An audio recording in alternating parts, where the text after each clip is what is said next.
அனைவருக்கும் வணக்கம். சற்று முன்பு தமிழக அரசு இன்று வெளியிட்டுள்ள 25 முக்கியமான அறிவிப்புகள் என்னென்ன என்பதை பற்றி தான் நம்ம இந்த வீடியோவில் டீட்டெயிலாக பார்க்க போகிறோம். ஸோ முடிந்த அளவுக்கு இந்த வீடியோவை ஸ்கிப் பண்ணாமல் முழுமையாக பாருங்கள். இந்த வீடியோக்குள்ளே போகிறதுக்கு முன்னாடி இந்த வீடியோக்கு ஒரு லைக் பட்டனை ப்ரெஸ் பண்ணிடுங்க.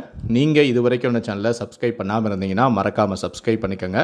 கூடவே அந்த பெல் சிம்லையும் மறக்காமல் கிளிக் பண்ணிக்கோங்க. சரி, வாங்க இப்போ நாம் வீடியோக்குள்ளே போகலாம்.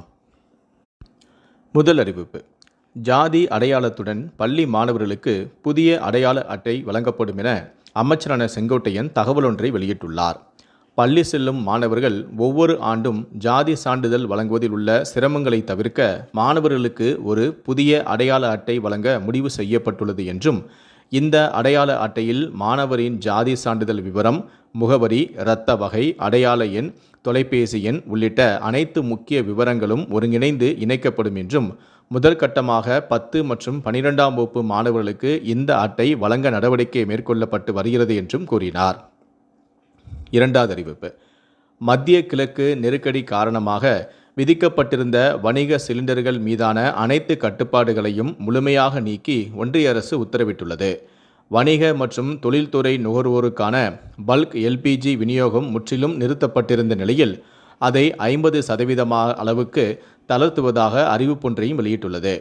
உள்நாட்டு எல்பிஜி உற்பத்தி மற்றும் இறக்குமதி சீராக உள்ளதால் இந்த நடவடிக்கை மேற்கொள்ளப்பட்டுள்ளது.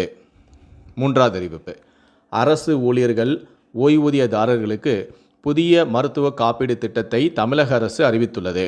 தமிழக அரசு ஊழியர்கள், அரசு ஓய்வூதியதாரர்கள் மற்றும் தகுதியுடைய குடும்ப உறுப்பினர்களுக்கான புதிய மருத்துவ காப்பீடு திட்டம் 2026 அமல்படுத்தப்பட்டுள்ளது. இந்த திட்டம் வரும் ஜூலை 1 முதல் 2031ஆம் ஆண்டு ஜூன் 30 வரை 5 ஆண்டுகள் நடைமுறையில் இருக்கும். இந்த திட்டத்தின் கீழ் அங்கீகரிக்கப்பட்ட மருத்துவமனைகளில் பணமில்லா முறையில் 7.5 லட்சம் ரூபாய் வரை மருத்துவ உதவி பெறலாம். 46 வகையான தீவிர நோய்களுக்கு ஒரு குடும்பத்திற்கு 12 லட்சம் ரூபாய் வரை சிகிச்சை வசதி வழங்கப்படும்.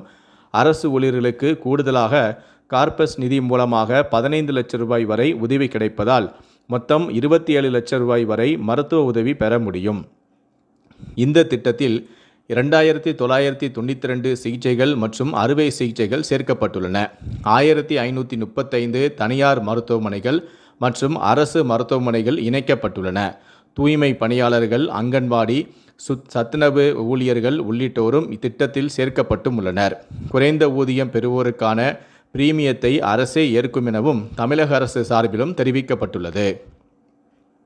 நான்காவது அறிவிப்பு: அந்தியோதயா அன்ன யோஜனா திட்டத்தின் கீழ் வழங்கப்படும் ரேஷன் உணவு தானிய அளவை குடும்பத்துக்கு 35 கிலோ என்பதற்கு பதிலாக நபர் ஒருவருக்கு 7 கிலோவாக மாற்ற ஒன்றிய அரசு திட்டமிட்டுள்ளது.